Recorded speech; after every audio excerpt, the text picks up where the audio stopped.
Hello, welcome to my poster presentation for the Nurse Educators Conference in the Rockies. My name is Jean Yockey, and the title of my poster is Does Student Perceived Burnout Correlate with Their Resilience? The cartoon on the left depicts how a lot of our students feel. We know that because of the intensity of the program and the depth of the material that they need to know, the various components, that a lot of our students have a lot of stress, and so the question was, do they have the resilience to overcome that? Here are the basic definitions for resilience and burnout that I used. You'll notice that the burnout is based on academic burnout, where the demands of studying and leads to that withdrawal and detachment, that stepping away from it. So the purpose of this study was to explore student perceptions of their level of burnout, stress, and their level of resilience. This was an exploratory pilot study looking to see how much validation can we give to that sense of being overwhelmed. So there were 4 tools that we used that are described on the upcoming slides. To measure their sense of resilience, the brief resilience scale was used. To look at part of their stress that we wanted to see, the student stress scale was also utilized. And to finish out the data, the perceived stress scale was used, as well as the burnout measure short version. This slide shows the results of the burnout scale and the resilience scale. So we had an N of 51 with 84% female and 16% male respondents. You'll see on the burnout scale on the left that 73% reported they were already in the danger or burnout stage, and 38% of that number are already in the burnout stage.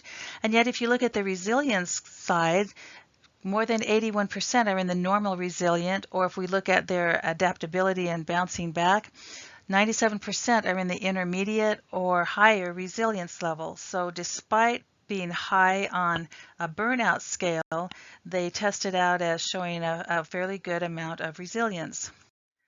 When the potential items that could be ranked for the perceived stress sources for the students, the top one was studying for tests and exams. Interesting, because studying was number 1, but actually taking the exam, as much as they say they have exam anxiety, ranked in at number 11 out of the potential 32 items. So at the top we have those basic academic items of studying, managing the workload, how much they need to study, and then trying to juggle work, study, and personal life, etc. There are some financial concerns as we move down the list, and kind of the university setting that kind of accumulates down towards the end of the scale and the items. When given the opportunity to respond to the kind of the contextual things that can cause stress in the last month, how often have you, and then you can see the 10 items across the bottom that this scale measured. And if you look where the gray bar is in the middle, you'll notice that most of the responses are going to be at that sometimes, fairly often, or very often level that has happened to the student in the past month. You'll notice that number 3, the blue bar, jumps right out, that feeling nervous and stressed. Very often, virtually everybody that is responding is answering that. So again, what kind of situations are they encountering, and how much stress are they having just within the last month? So a few summary statements here, and I'd like to jump down to some of the interventions that can support the resilience and decrease burnout and improve stress. If we can introduce positive self-talk and realistic expectations to the students, give them an opportunity to reflect on what are their strengths and where are they vulnerable, so that we know where we can support them, add some strength-based reflections for them, teach them the importance of self-care, and actually promote some of their professional and peer support while they're in the academic setting. We're hoping that that will carry over into that first year of employment.